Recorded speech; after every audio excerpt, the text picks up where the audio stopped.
I hear a lot, college isn't for everyone. My issue with that is I hear it from people who went to college and sending their kids to college. So if these are really, really good jobs, which I think a lot of them are, I think they're really good jobs, then they should be featured at every single private school, every single public high school, every place in the country. And I find that sometimes we're concentrating the idea of these jobs in one specific place. And if they're really good quality jobs, let's send them everywhere.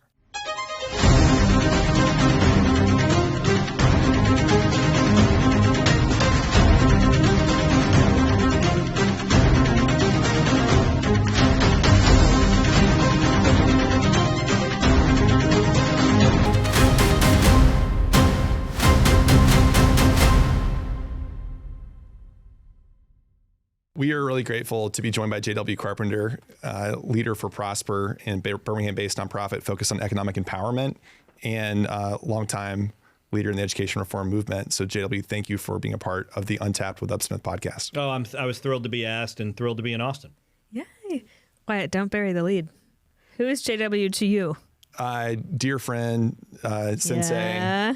Yeah. First boss. My first boss out of college as a Teach for America Corps member. He was the executive director for Alabama, and so I learned at his knee. That's so cool. Listen, I'm happy to take credit for anything that Wyatt accomplishes, but I think we both know the truth. I know. Before we started recording, I said, tear him up. Give us the good stuff. Well, and you're there's nothing. So Wyatt was supposed to be in the Charter Corps of Alabama, but then he got some sort of special Vanderbilt award that allowed him to travel the world for a year, and he chose that. Weird. How would you do that? Yeah. So automatically we were questioning his critical thinking. That's right. But then he came in and did 2 years, and I will say the thing that set Wyatt apart more than just about anyone I've ever worked with, but certainly the 22 and 23-year-olds I've worked with, I have never met a human being more hungry for and better at receiving feedback than Wyatt. Ooh. Like he is just a constant learning machine, and I think that is how he did so much good work for kids to the point where he's been gone for a while and people still talk about him. So I have nothing bad to say. You're generous I to say have lots of bad stuff to say about your brother Mark. If he's listening. Mark. If he's listening. I thought it'd be fun to start by sharing some stories about that season of life, because certainly, it was really impactful for how I think about leadership and about serving people in a way that can make movement against a big problem that requires lots of great people working together to do it. And so, some context setting. So I was a Teach for America Corps member in Alabama. I served as a high school history teacher at Carver High School. Go Rams. Go Rams. The environment we were in had a lot of challenges for sure, but phenomenal parents, phenomenal leadership at the school, very focused on making an impact despite a lot of those headwinds. And I reflect on a lot of the things you would talk about how important expectations were and having high expectations for people supported by rigorous scaffolding around that. And I'm curious about, you've now been in this work for a while. How has your viewpoint on adult learning evolved and changed in that time of having watched it play out and have challenges and some things that worked really well and everything in between? So I'd say the thing that has not changed is you've got 2 ears and 1 mouth and use them in proportion. And you've got to get down to the grassroots. And you mentioned it, you've got to talk to parents. You've got to talk to grandparents. You've got to talk to educators, community leaders. And that is regardless of identity, regardless of privilege, regardless of economic background, education level. It takes all of us to really build something excellent. And if you want to impact kids, you better know their world. So you need to go to their houses of worship. You need to go to their sporting events. You need to be there, and you need to listen and understand. And it takes a lifetime of understanding, especially if you're coming from outside the community.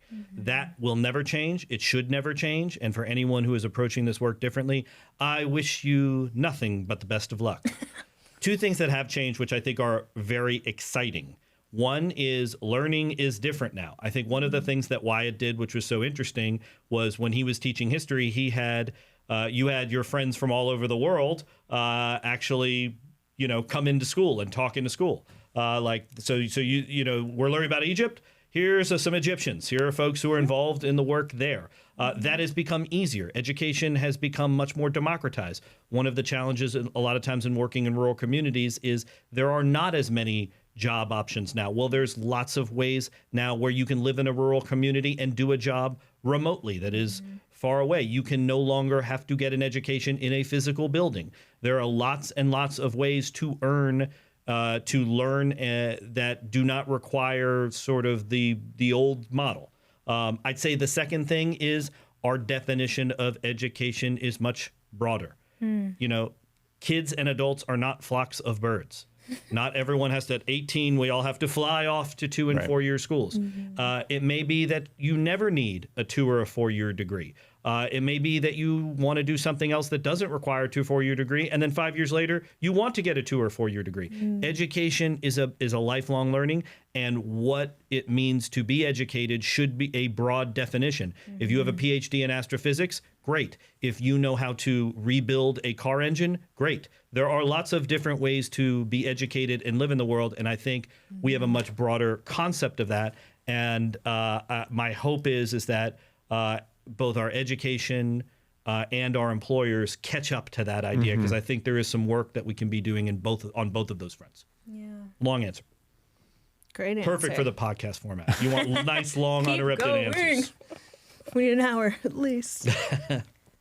So you and Alex have some things in common. Okay. Well, yeah, I saw your like away email. You have the most creative and extensive out of office email that I've ever seen. Thank you. I read it because I Nice. was entertained. Excellent. And I find out that we are St. Louis Cardinals fans. I am a 4th generation St. Louis Cardinal fan. Let's go. I'm from St. Louis. Outstanding. Are you from there? No, I'm not. My father is from Northwest Missouri, grew up in a soybean farm. So that's something Wyatt and my dad have in common. Where, Northwest Missouri? He was in St. Joe's, a little town called Burlington Junction. The soybean farm continues to operate today. I love it. Yes. So that's where he learned to swear, is listening to his grandfather listen to the Cardinals. I love it. Well, go Cards. Go Cards. We're already friends. Outstanding. It's the greatest institution in professional baseball. And we've got a door coming. So Wyatt and I know each other from Vanderbilt. Sonny Gray is now a Cardinal. Sonny Gray's not just a Cardinal. Go He is Doors. the opening day starter. Sonny, if you're watching this right now, go Doors and go Cards. Yeah, I hope you pitch in Birmingham. I hope you're pitching in Birmingham when they come. That'd be so cool. That's right. Well, share for those not familiar with Prosper, the mission and what you're working on in Birmingham. Yeah, you bet. So Prosper is trying to build the most thriving and inclusive economy in the Southeast. So pretty broad. Our specific role in that is how do we have an aligned, inclusive, measurable, and funded job creation, job preparation, and job access strategy. We are not the doers. We want to make sure that all of the doers are working collectively and aligned toward a common measurable goal or goals, that they have the funding they need and the work they are doing are inclusive with a specific focus on how we're including our Black population, how we're including women, and how we're including an increasingly large Latino Hispanic population. Say the like very powerful something Southeast. Say it again. The most thriving and inclusive economy in the Southeast. I love it. Yeah, well, I believe it is absolutely achievable, especially if we have a long-term, data-driven view. Yep. What are the metrics that matter most? Yeah, so this is a broad answer. So, I mean, the thing that we're looking at as an indicator is median income, right? So median income, not just in the aggregate, but disaggregated by race and by gender. Why are we looking at that? One, all of the people who are doing economic development research tells us this number is a pretty good indicator. If you're moving northeast on the graph, you're doing pretty well. Second is everybody understands it. So unless you are one of the select few people that are inheriting generational wealth, and cheers to you, the first place you're going to get to earn money is income. And so we can communicate that. People understand it. If income is going up, that's a good thing. But we're also looking at labor force participation rate. We're looking at the number of people who get 2 and 4 year degrees and professional certifications that lead to quality jobs. And we're looking at the number of quality jobs were created. Now, these are macro, right? And if we had been doing every single thing right, in March of 2020, it would not have mattered. All of those numbers would have gone in the tank. But they're good indicators, especially if you compare our progress across cities. But with lots of different individual programs that we're investing in, we're looking at shorter term, more controllable metrics. So for example, if we're supporting small businesses and Black-owned businesses, we're looking at revenue growth. We're looking at job growth. Quite frankly, we're looking, do you exist in 12 months? Are you a going concern? And we're looking at the number of Black-owned businesses that are growing, but also how many of them are not solo proprietorships. We have a low number of Black-owned businesses and a disproportionate number that are solo proprietorships. We want to see those numbers move. That is more within our control. Yeah. It's really interesting that unemployment rate right now is as low as it's been in a very long time. So sub 4%. But at the same time, labor force participation has been somewhat stuck. National numbers are in the low 60s. I'm sure Birmingham is kind of in that zone. We are among the lowest in the country. Okay.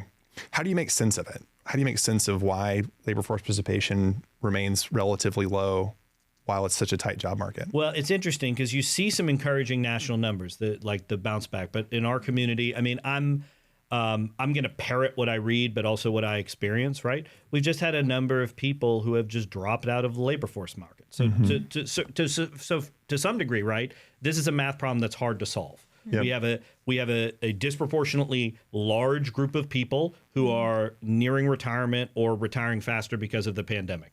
And then we don't have that same number coming up behind them. So it's a difficult math problem to one degree. And then the second degree is we have a lot of people who have dropped out of the labor market. They are no longer searching for work, or they're doing gig work that doesn't end up getting counted as part of that. So I would say that while our unemployment number, I say, is artificially low, our labor force participation rate may be a little low because we still quite haven't figured out how to calculate it with all of this new gig work. Yeah. We see something similar insofar as there's probably 15 million people in the country who are out of the labor force, want to get back in, operating in sort of a gray zone of they're generating income, but it's not through W-2 income. I'm curious if there's a story of a person that you've worked with recently or that you are aware of in the Birmingham community who is a bit of an illustrative case of this, or someone that you've seen be successful in seeking job training programs who had the aspiration and needed help to get there in a way that could help to tell about a bigger story. Yeah, so we ran a pilot program last year with community health workers, and we worked with UAB, we worked with some other partners to get our folks. It was a 12-week boot camp, and we combined two things. One was community health worker skills and an internship, but also data skills as well. And so we had a number of folks. It was a very small pilot, I think 20 people, and we had a number of people who ended up getting family-sustaining wage healthcare jobs from that through this 12-week program.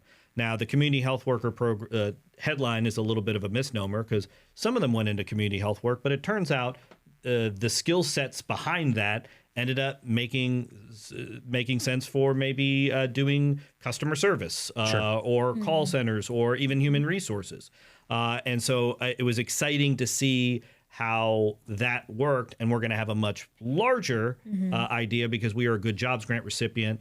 We have $11 million. We're going to be training over 1,000 folks into family-sustaining wage healthcare jobs over the next couple of years. Number of different partners. City of Birmingham, Mayor Woodfin deserve a lot of credit for getting that, and I'll have much better answers in the next couple of years. Yeah, that's really exciting.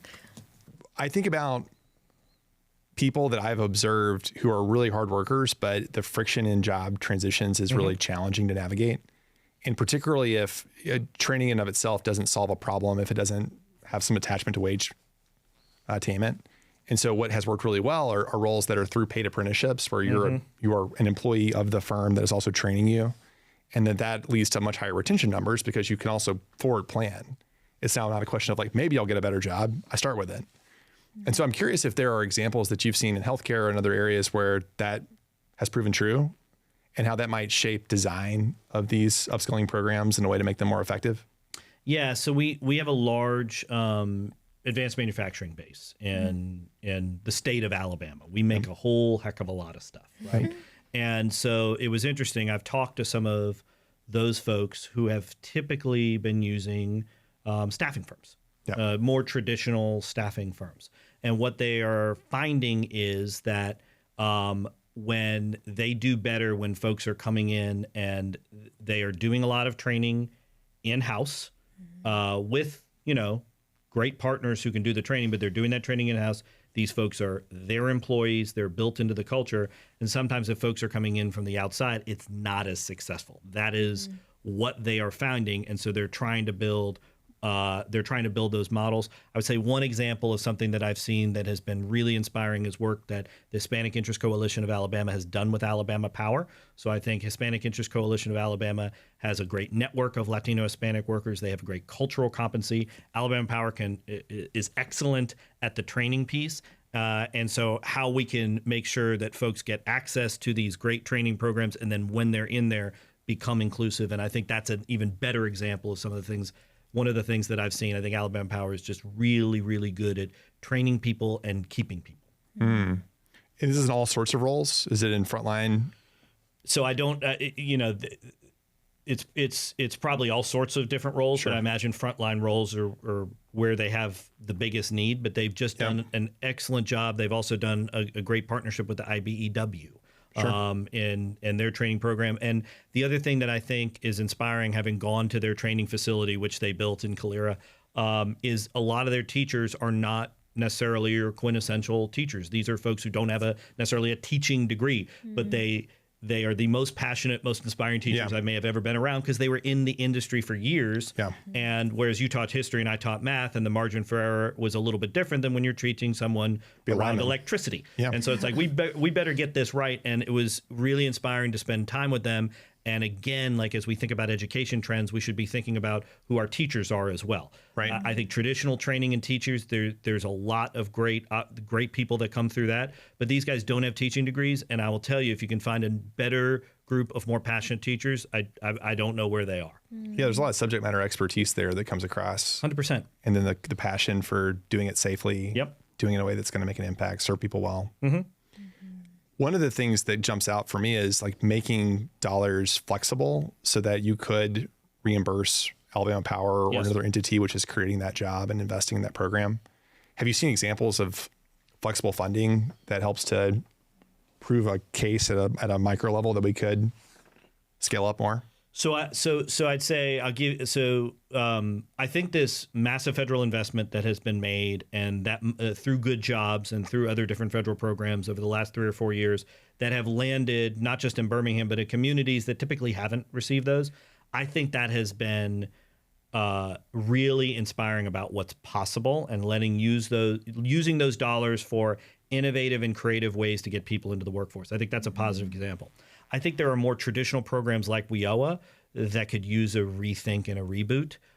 Getting the WIOA dollars applied to innovative programs can be very challenging and bureaucratic. And it may be that other cities and states have done really well there. I think we've struggled with that. I think that's a universal challenge. Okay, so you struggle with that. So it's the best of intentions, but you're layering bureaucracy on bureaucracy on bureaucracy, and you're standing...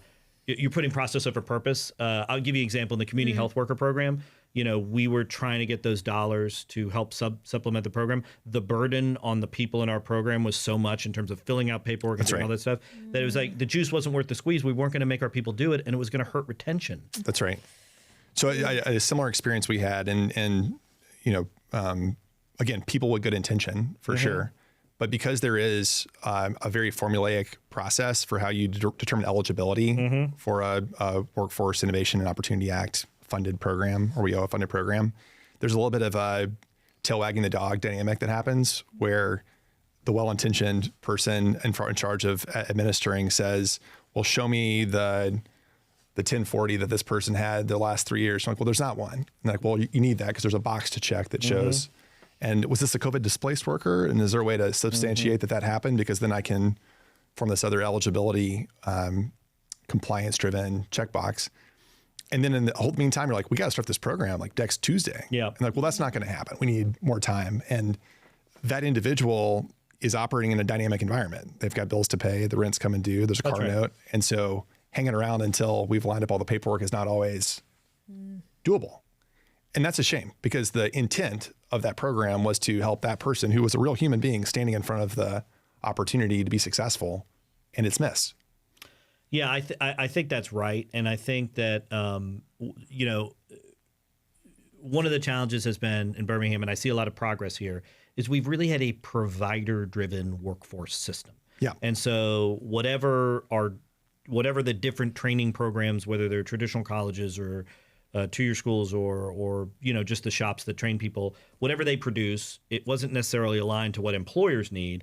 But just as, if not more importantly, it wasn't necessarily aligned to the needs and wants of our unemployed and underemployed. Sure. We were not really, not just meeting basic needs like childcare and paying them for training and things like that, but just really even, you know, getting into understand where they're coming from, what jobs they want to do, you know, what they need in order to learn, the different learning styles. And I think unlocking that is a real priority for any employer-driven workforce system. If you are listening right now as an employer and you would love to get involved or participate in this in some way, but you're not sure where to start, or you've tried before and been frustrated because it was tough to navigate, what advice would you have for that listener? I'd say a couple of different things. So number one, there is probably in whatever community that you're in, some group that is charged with workforce, whether it's organization or implementation. You need to reach out to them. I'd say the second thing is examine your own best practices. Look at the number of jobs that you have that require 2 and 4 year degrees. Do they need them? Yep. Third is the call is often coming from inside the house. And what I mean by that is a lot of your labor force challenges are on the first band right now of your organization. And so how are you, one, making sure those are really, really good jobs? And second, how are you pulling from your pool and your most talented folks in those first band to move them up? How are you creating those different pathways within your organization? That's another piece of making it a quality job. So I think there is some external work that you can be doing, but internally, I think there are 2 or 3 different steps that you can take to make a lot of stuff happen for you real fast. That's good. It's all good. I have a question about you. You are a storyteller, I can tell, and I like it. Yes, I do storytelling. That's a nice way to say it. No, it's storytelling, and I think that that's necessary in so much of what we're up to, and that's what I do at UpSmith specifically. Is how do we get, you know, more young people interested in the trades? How do we highlight the dignity that's inherent in the trades and all of this? How do we do that? What are your ideas for what we can be doing, you know, on the marketing end of things, if you will, to fix some of this? Well, I doubt I'm going to say anything that you haven't thought of. But number one, a kid can't be what they can't see. And so kids deserve to order off the whole menu, right? And so what are we showing to kids in middle school and high school to broaden their idea of what is going on?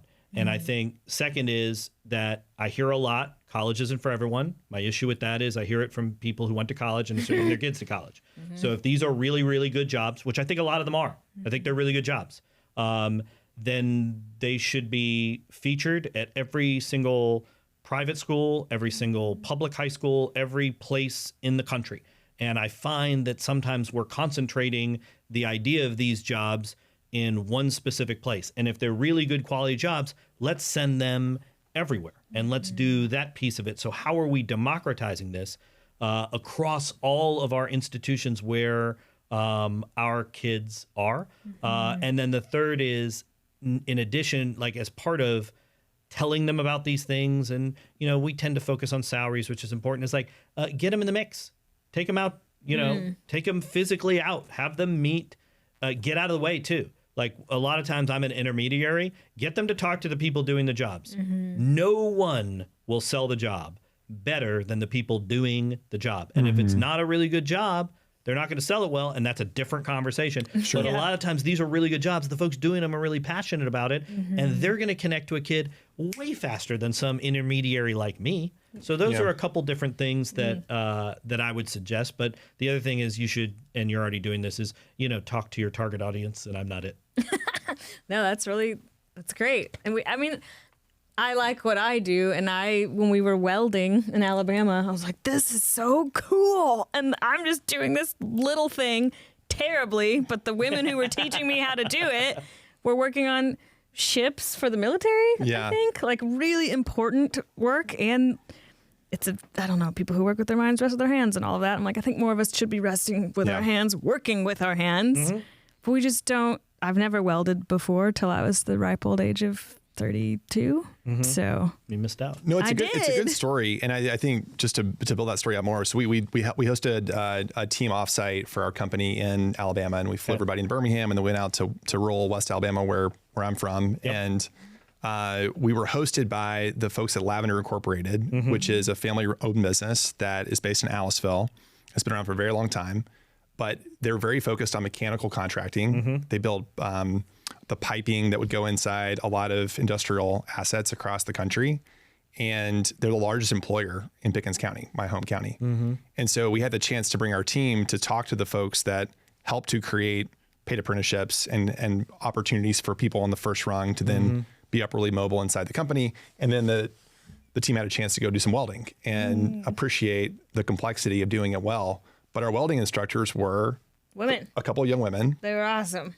Who were extraordinarily gifted in their attention to detail and a lot of just really minute actions that are required to be a precision welder that they had mastered. And it was personality driven. There were a lot of like mindsets and behavior markers that made them excellent welders. And I think that was a very useful experience for our team because skills-based hiring is at the core of one of the comments that you made a minute ago around rethinking degrees and other markers that may not be the most explanatory about what's going to lead to success. And so we think often about how that is a signal for the types of competencies that would lead to someone being extraordinarily successful for themselves and for their employer. And that becomes something to build on too. I think technology enables you to do it in a different way because you can get all this data that didn't exist even 3 or 4 years ago. I couldn't agree more. And I'm going to brag on Alabama for a second because there's work being done to create these digital wallets. And I think the digital wallet is so important. I mean, we all have, resumes and whatever else, and the resumes capture to some, if they're well written, capture to some degree our accomplishments and experiences. But there are so many skills that folks have that it is incredibly, business is not done and hiring is not done via a resume, or it's incredibly difficult to capture these skills via a resume. And I think the digital wallet, which is going to follow people around, is going to make is going to really change opportunities for folks, but it's also going to change the way that employers see these skills. It is no longer you went to this university, which is still important. University education is really good, but really like digging down, it's like, look at what this person can do. And look at what this person knows how to do. And I think the digital wallet, I'm proud of our state for doing it, and I think employers are going to start embracing it. And in a moment that should be unbelievable for labor and is an unbelievable moment for labor, is going to be a great tool for everyone to use to get people working and earning and growing their families and their communities. It's just it's very exciting. I'm proud of our state for doing it. Yeah, that's awesome. Let's dig in on Alabama a bit. So you are here in Austin at South by Southwest to evangelize about all the things happening in the Magic City. Share with us about what's going on. Can we call it BHAM? Sure. Absolutely. Like that's cool? Absolutely. Or that's like outsiders doing this thing? It's not like when you say San Fran and everyone's like, please get out of it. That's why I worry, because I know this. It's a good question. I appreciate you seeking comprehension. BHAM. So BHAM is good. Okay. So to me, I think Birmingham is not often on the minds nationally, or we dug ourselves a hole a little bit reputation-wise.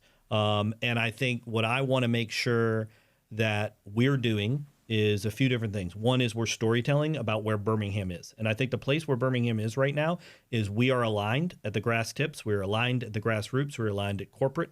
We're aligned at higher ed. We're aligned in government toward building the most inclusive and thriving economy in the Southeast. It is a place that is big enough to matter and small enough to move. You've got UAB, which is a major public hospital. It is a major research institution. If you are doing something in health tech, in biotech, in healthcare, this is a place where there is sophisticated, incredible work going on. Same with advanced manufacturing. But if you come and you need to meet with the major players, you can do that very quickly.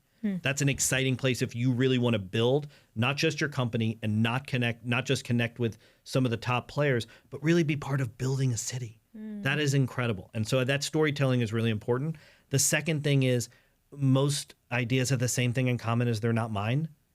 There are great, incredible things going on all over the country. Startups like yours, initiatives at the city level, at the state level, all over. And we, as Randall Woodfin, our mayor, says, great mayors steal. And we are going to steal great ideas, and we want to bring them to Birmingham, but we also want to bring the companies and the founders to Birmingham and say, this is your sandbox. You can play here. You can grow here. That is what we are doing with our Health Tech Accelerator. That is what Techstars is doing with the Energy Accelerator. That is what the Depot is doing. But there's so much going on there. And third is, if we look at what we're trying to do, you know, the history of Birmingham in many ways is tragic. We did such terrible, awful things to our Black community.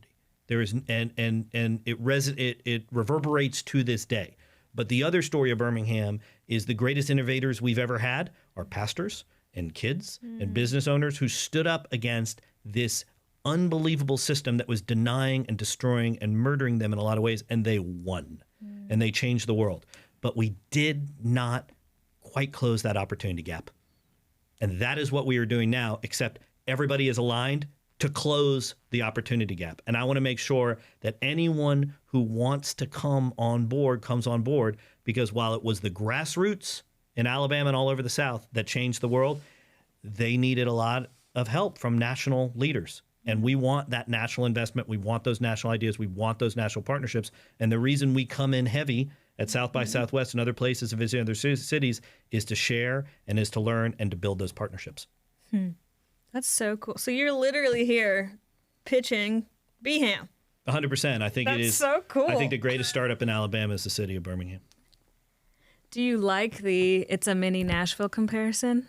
If yes, why? If no? I think there is a lot to learn from Nashville. I think there's a lot to learn from a lot of the different cities in the Southeast. And I feel like we have our own identity. I feel like you can get a lot of things right now in Birmingham that you can't get in Nashville. But the idea that we can't learn from these other cities and we don't want to adopt some of the things that they've done is, to me, is just closed-minded nonsense. All right. So as a current Manhattanite, Yes. why shall I come to Birmingham? You've done, again, storyteller, knew it from jump. You've done very well.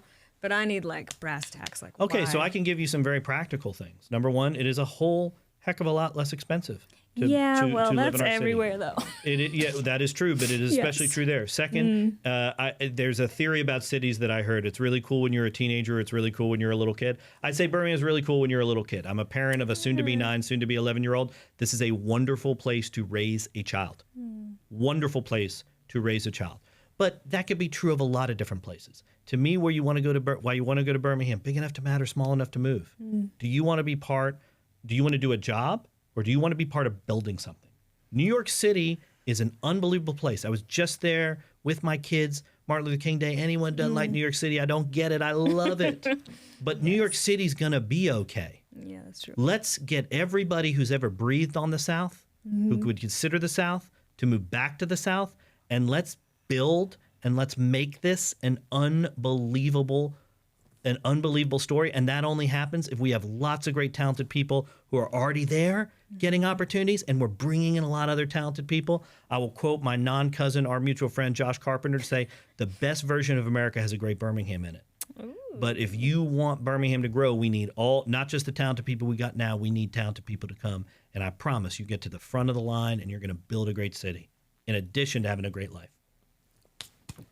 To be clear, Wyatt offered me a green egg smoker to move to Dallas, and you just sold it way better. Oh, I forgot. And I want the green egg. Smoker too.